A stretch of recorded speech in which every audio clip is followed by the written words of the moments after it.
Thinking about your career prospects? You sound like someone with big ambitions for the future. Just the kind of person we're looking for.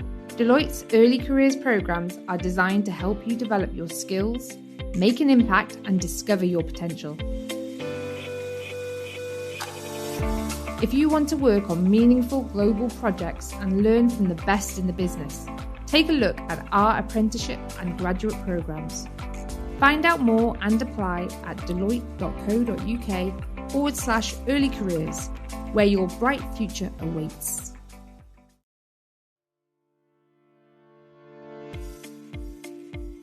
Preparing for exams can be challenging. Getting all that information to stick while still looking after your mental and physical health at a stressful time. We'll explore lots of effective revision techniques to help you get through it in this episode of Future You.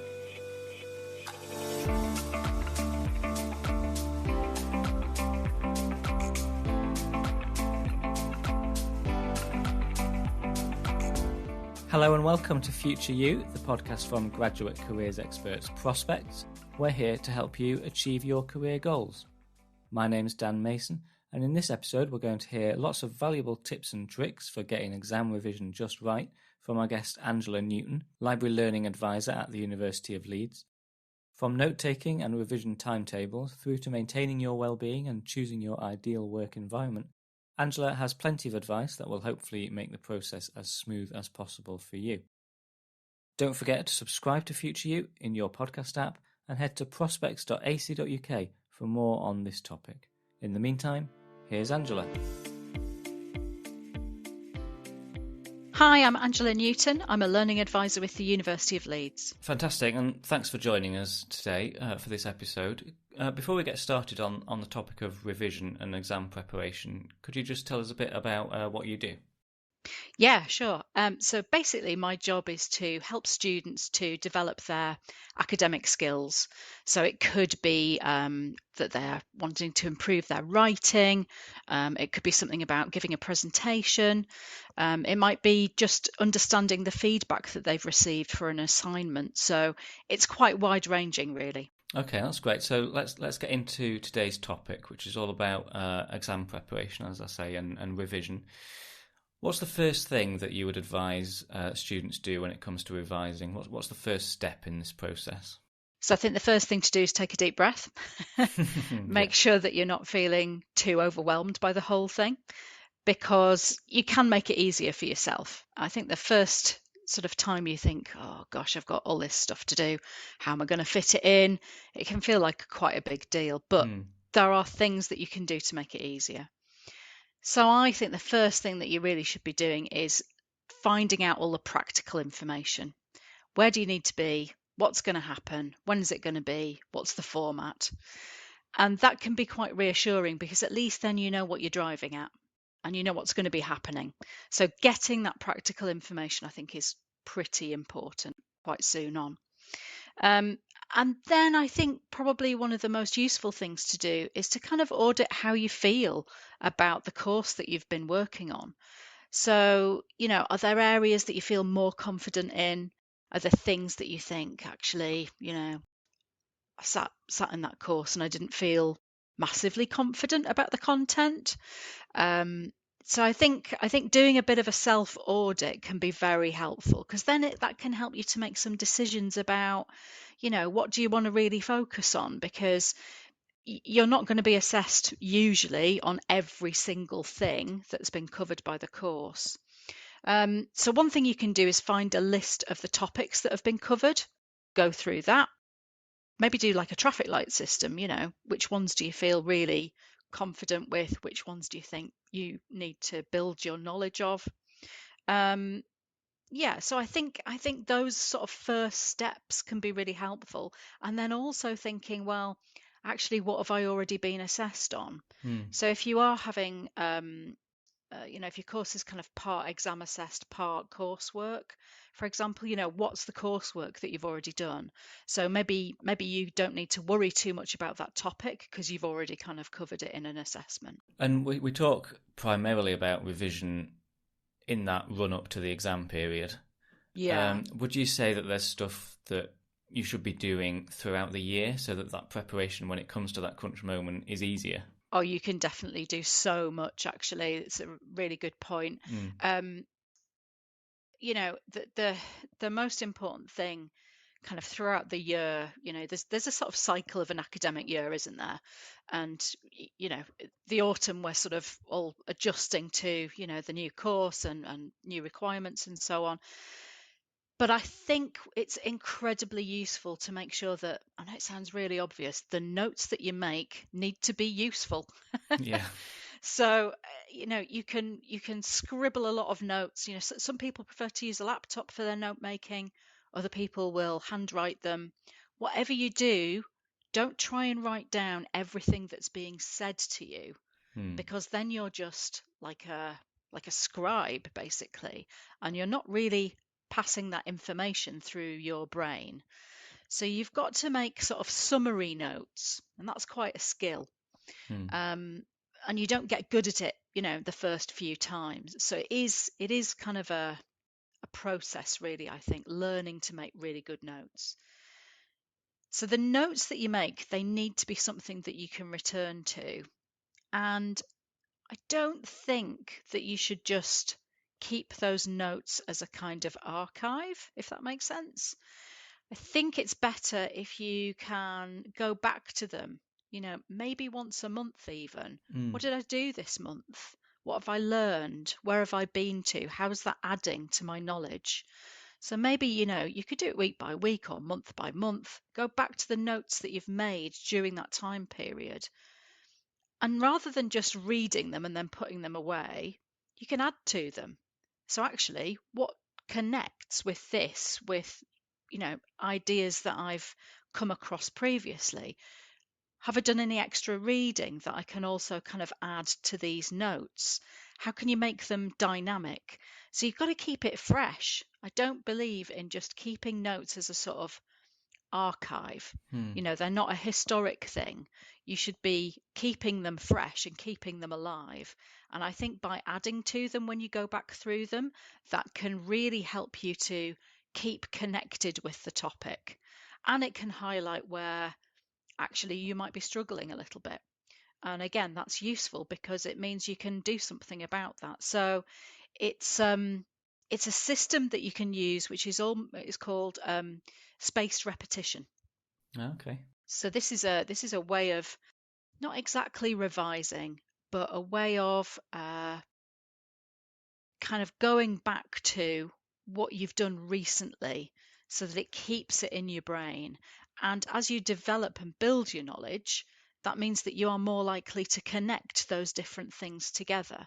So for me, although people often think, well, revision is just going back through the notes that I've written or maybe reading a summary text, I actually think that you can create your own continual revision system.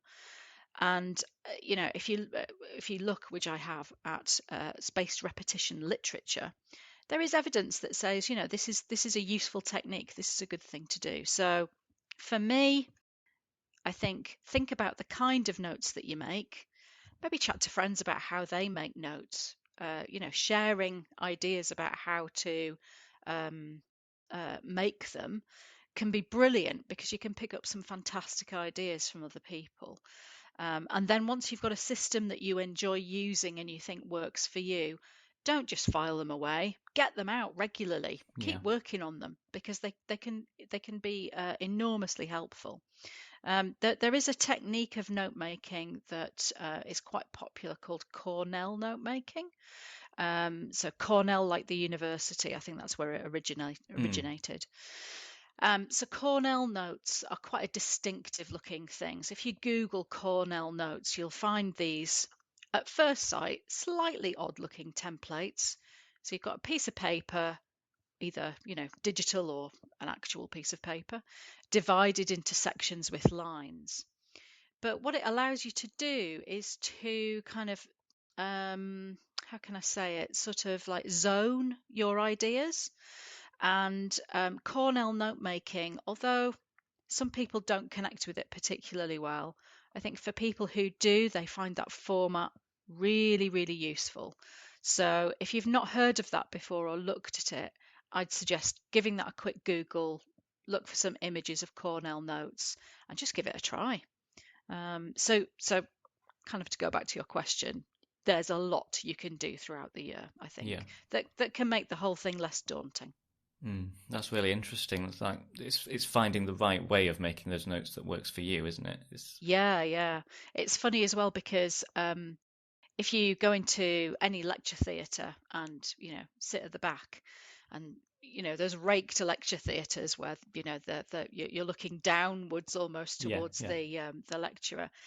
If you look across the spectrum of people in the room, they're all doing something different.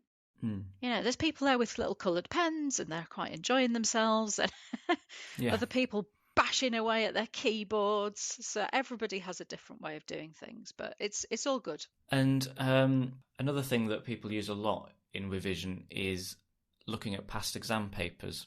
Yeah. What do you think about that as a technique? How useful is that? How important is that? And what's the best way of making use of that resource? Yeah, past exam papers are they can be brilliant, but they can also be quite disheartening, I think. So you've got to make sure that you're using them, in the right way, kind of thing. So I think the wrong way to use past exam papers is to immediately start trying them out as soon as you've begun your revision period. And for me, that could be quite a dispiriting experience because you need to do the prep before you try out, a dress rehearsal. It's a bit like, going into the theatre, putting on your costume, and then not actually being sure what the stage directions are. So, it's not a good place to start. On the other hand, they can be incredibly useful towards the end of your revision period. So personally, that's when I would recommend people start to look at them a bit more seriously, because you need all that time to understand and sort out the knowledge that you are dealing with, that you've been revising. And I think the other thing is that people kind of can get quite hung up on whether they get them or not. So using them towards the end of the revision period, I think, is a much, much better idea. And you don't have to do it under timed conditions. Be a bit more relaxed about it. First few times, if you're going to do it a few times, then just give yourself some time to get used to the format, look at how the questions might be worded, the language, the phrasing, so that you are accustomed to what this is going to feel like and how it's going to read before you have a go at answering. And the other thing that sometimes catches people out is that they might be using past papers for exams which were a different format. So it's really important to make sure that you check the format for this time around, and exactly how that exam is going to work. Because if you use a past paper that's a completely different format, you're going to be really thrown when you get in the exam room and you thought you were answering 3 essay questions and hey, it's a multiple choice paper. So you don't want to be in that position. So that's what I would say about past exam papers. Okay, let's just for a moment step away from the sort of practicalities and the techniques. We'll come back to those, but let's just talk for a second about mental health and well-being and looking after yourself during revision season, because that's really important, isn't it? And not only for yourself and staying well, but actually for performing well in the exams. Yeah, it really is. It's such a good point. It's a really important thing to think about. I primarily work in libraries here at University of Leeds, and during exam time, boy, do those seats fill up quick. And there are people stopping in overnight because we've got 24-hour opening, like a lot of universities do now. And I come in and I think, oh gosh, I worry about you guys. I feel like a bit of a mum coming in thinking, I hope you're eating properly. But it's true, there can be a lot of stress, and also I think people can kind of there can be a kind of sense of collective stress. You can walk into the building and think, oh gosh, I can see everybody's having a bit of a moment here. But I think you've got to be aware of yourself, and how you take care of yourself normally, and do a bit more of the self-care when you're feeling stressed. And I think this is just true of life generally, isn't it? Mm-hmm. Of course, everybody says the same things about, keep hydrated and eat properly and take breaks. But I think actually, I would say things like lean into your guilty pleasures. If you love an old episode of Star Trek, make that your treat for the end of the day, or, I mean, don't go crazy, but, having a favourite thing for dinner, just a simple thing, or going for a bit of a walk. Here at Leeds, we're quite lucky. We have this amazing pond. Sounds a bit random, but we have this really amazing pond, and it's full of fish. And at this time of year, we've got ducks, and they're getting ready to do their little duck egg hatching thing. And there's another big, it's like a heron that sits around. And actually, just walking down there for 10 minutes can be really calming.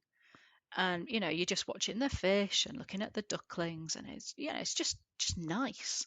So just doing something, even a free thing like that, can be wonderful, and can be really, really helpful, just to give yourself a different perspective. So I think do the things that normally make you feel better if you're having a bit of a rubbish time.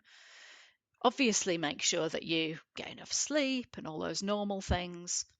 But the other thing I'd say is check in with your friends to see how they're doing, because presumably people that you share a house with or whatever, they're going to be going through the same thing. They're going to be doing exams too. And I think it's quite hard to say to someone, I'm having a rubbish time, if nobody asks you. And I think if you ask other people, how are you doing? Are you feeling okay at the minute? Then, they're more likely to reciprocate if they notice that you're not doing so well.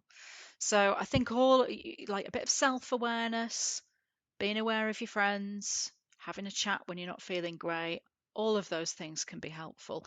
Plus, don't forget that at universities, I mean, universities are basically full of people who want to help. Yeah. That's like my job, basically, is just to help you. So, and there are hundreds of people like me at universities. You might not know who they are, but they might be able to just unlock something that really does kind of work for you. So don't be afraid to ask. Asking for help is a great thing to do, because, I'm waiting to help. Yeah, I don't think we're going to overstate the importance of that side of things, can we, really? The well-being side absolutely. Of things. Yeah. Getting back more into the details, what about revision plans, revision timetables, and making them realistic? Do you have any tips for going about that process? Because I know a lot of people do like to put in place a timetable or a plan. What are your thoughts on that? Yeah, again, I think there's people can be quite they can get quite into creating the timetable and spend a lot of time color coding it. Yes, spend more time on making the timetable than on the revision. Yeah, that sounds familiar. Yeah, I mean, I love a stationery shop like anybody else, and the highlighter pens and all that stuff. But I think one of the key things is to be flexible with it. You're going to have days where everything goes to plan and you feel great and you think, oh, this is, I've got real confidence about this thing I've been revising. And other days where just, you just have one of those days where it's just not working. But again, I think you've got to kind of, yes, you've got to be flexible and think, okay, today wasn't great. Let's think about picking that one up a bit later, change your revision timetable. But also you've got to play to your strengths. So in terms of sort of being realistic, think about when you work best, for example. And I know not everybody has like a huge amount of choice. So I know there are lots of students who have caring responsibilities, kids or relatives or whatever, and you may not have a choice about when you work. But if you know that you are an evening person or a morning person, if you can, try and play to those strengths a bit. I'm not suggesting you stay up till 1 a.m, because I really don't think that's a good idea.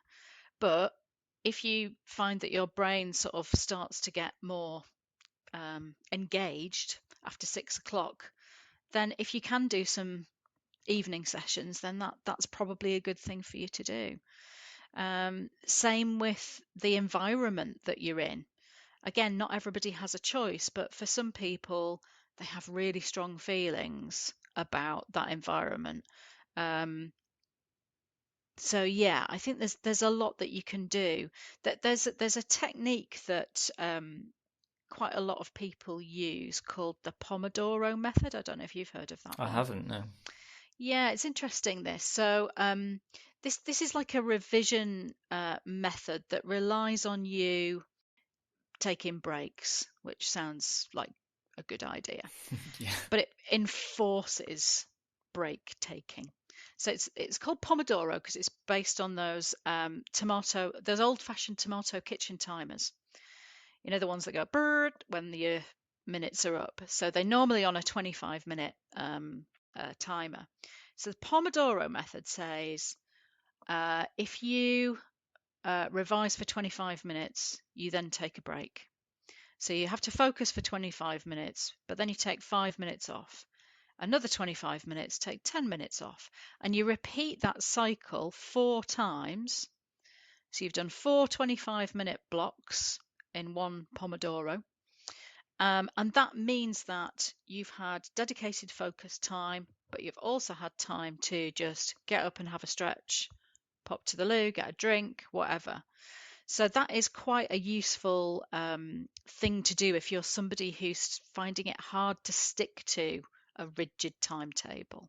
So it gives you that bit of variety. And the other way of making sure that you're not getting too bored, because that's a risk, isn't it, really, with revision, is I've been doing the same thing for days, I don't think I'm getting anywhere. Is to make sure that you mix it up. So don't just spend a week on, I don't know, French grammar.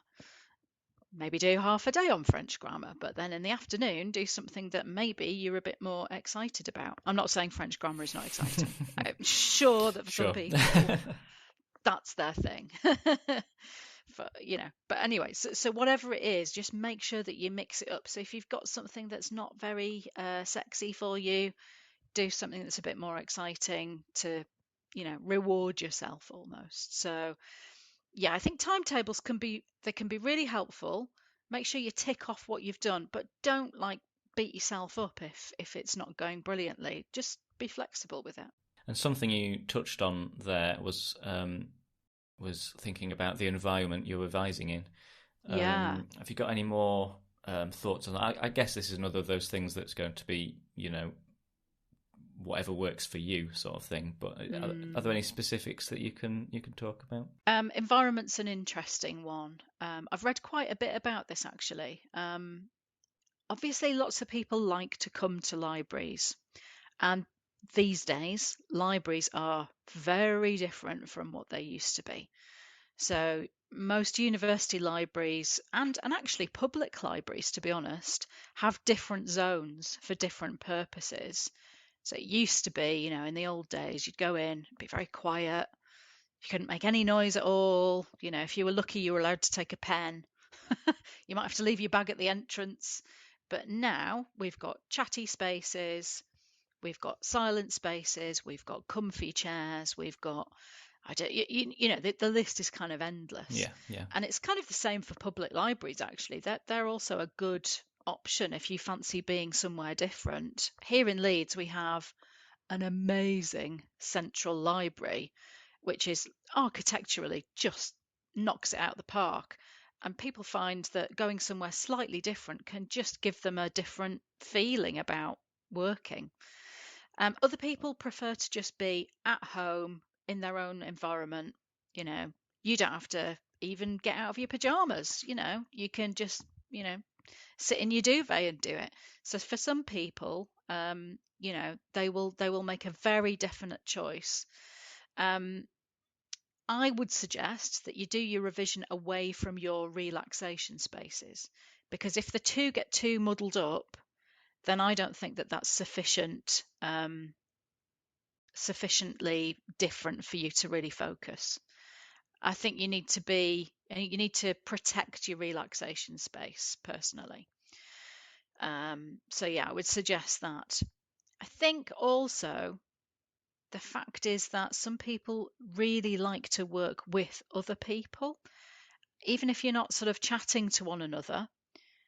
Some people choose to come to coffee shops and libraries and public spaces because there's a little bit of background buzz. So for some people, that's a definite choice that they want to make. And they might be with a specific friend, or they might just want to have the environment of other people around them. And I know during the pandemic, there was a big trend for students, not every student, but particularly during lockdowns when we were all so isolated, for people to just be online with each other, not chatting, but working, virtually alongside one another so they could see one another, but they weren't in the same room. And that sort of companionship was quite motivating, I think, for a lot of people. So that I saw a lot of. I heard a lot of people talking about it. And going back to sound, actually, sound is absolutely fascinating in terms of concentration. I don't know how you feel, Dan, about music. Can you concentrate if there's music or not? No, not at all. It completely just doesn't work for you. Yeah, I'm the same. And actually, in surveys, because I've read a few papers about this, the population is actually almost divided completely in half. So about half of people love listening to music while they work, and about half of people absolutely hate it. Yeah, there's no middle point, is there? There's no one who's like, yeah, I'm fine with it. Music with lyrics is a particular nightmare. Yes. Yeah. Because I end up just, yes, Kate Bush, you're running up that hill again. Yeah. I'm with you. So the music or not music is so divisive. So that's why some people love a coffee shop with a soundtrack, a bit of soft jazz in the background, and other people are just like, no, not at all. I've met students who swear by things like noise cancelling headphones. Absolutely love them and find that really works for them, but they are pretty expensive. There are, however, some alternatives. So if you really want absolute silence, that is actually quite a difficult thing to get in 2023. Absolute silence is almost unheard of. There's always something. I'm somebody who prefers silence, but I have learned that there are some other things that are quite helpful. So there are various different types of sound that you can just get online. So there are loads of apps with sounds.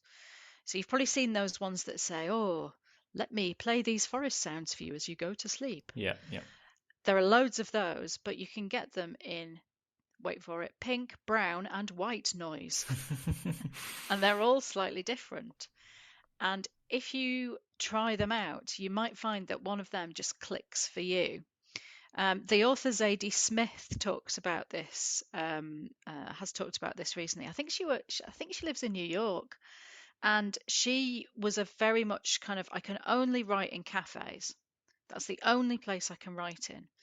And then somebody told her about pink noise. Now she's not bothering with the cafes. She just sticks her headphones on and listens to that, and then she's away, And then the author Ian Rankin, he's a music guy. He plays the same albums on loop for the whole time that he's writing a novel, and he has like a definite annual cycle. He produces a novel a year, and this is how he does it. So he has a particular set of vinyl that he plays in his office, and that's it. That's how he gets his work done. That sounds dreadful, but each to their own, I guess. It's fascinating. It is, isn't it? So the sounds around you are really important. I remember, and this is crazy actually. There's a couple of things. I'm a bit obsessed with this sound thing, as you can tell. I've got quite a busy office, and sometimes if I need to concentrate, I'll stick a pair of headphones on and play wave noises. And that I find really helpful. just nice soft, not big crashing waves, just nice soft waves. It's not music, it's not lyrics, it's Yeah. just there. I think for me that would start sending me to sleep, which is Do the you other think? purpose of that. Yeah.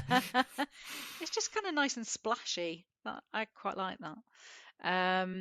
Yeah, so that I think is it's a big part of our psychology, our environment, and how we actually sort of manage to focus. It is really interesting. Athletes talk about being in the zone, don't they? Mm. If they're if you're going to have a good race, you've got to be in the zone. And I do think that there's a lot you can do to get yourself in the zone, to concentrate. And noise and environment is all part of that, definitely. Well, so much fantastic advice there. Are there any final revision tips that you want to throw in there before we finish? Oh my or... goodness. Yeah, I think one of my main things is, I've a lot of the things that we've talked about today are things that I've just learned from students just by having conversations about this. So talk to your friends. Everybody's got experience of revising for something, whether it's your driving theory test or you know, whatever it might happen to be. Everybody's got some experience of that. So share and be willing to listen and try different things, because you can't improve unless you do that, I think. Brilliant. Well, Angela, thanks so much for your time today. That's all been fantastic advice. Thanks very much. No worries. It's been a joy. See you later. Thanks very much to Angela. As I said at the end there, so many useful tips and techniques, and hopefully some of those help you through any revision that you have coming up. That's it for this episode. To hear more Future You, find us on Spotify, Apple Podcasts, or wherever you listen to podcasts, and get all the study and careers advice you need at prospects.ac.uk. You can get in touch with comments, feedback, or suggestions. Email podcast@prospects.ac.uk. Thanks very much for listening. Good luck with your revision, and we'll see you soon.